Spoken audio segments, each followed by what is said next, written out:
महाराष्ट्र सरकार में मंत्री नीतीश राणे अक्सर अपने बयानों को लेकर चर्चा में बने रहते हैं।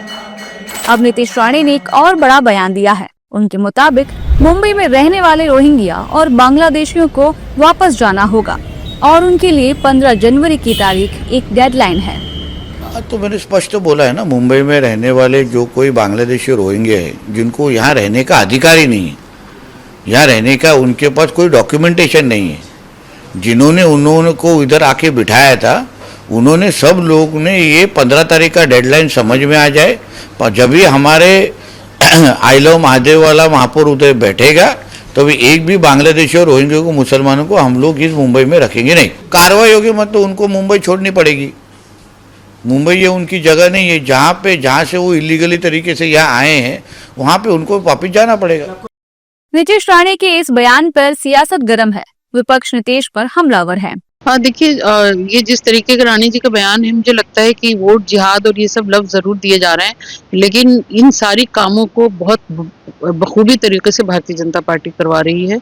आप देखिए कि अभी कुछ दिन पहले बिहार चुनाव से पहले जब SIR का नया शगुफा शुरू हुआ था, उस वक्त में इन्हीं के उस हरियाणा वाले चुनाव में पाया गया था कि एक महिला जो शायद विदेशी थी और तमाम वोट्स उसने डाले, and she was a BJP voter.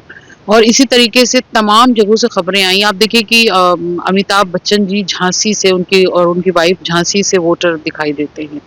और ऐसा नहीं है कि भारतीय जनता पार्टी को ये बताना पड़ रहा है कि ये वोट जिहाद है, जबकि असल मायनों में सारी धांधलगर्दी भारतीय जनता पार्टी सत्ता में आने के लिए करती रही है। नीतीश राणे जी यह बयान उस वक्त भी दे देते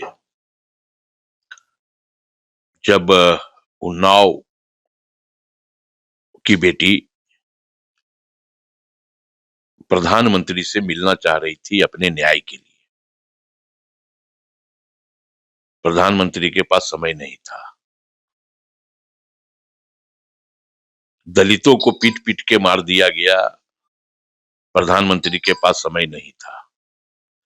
ऐसे किसी नारे का मैं समर्थन नहीं करता, लेकिन नीतीश राणे जी को भी बयान देने के पहले सोचना चाहिए कि देश के प्रधानमंत्री जब विपक्ष के नेताओं को डरा रहे हैं, धमका रहे हैं, ये भी नहीं होना चाहिए इस देश में।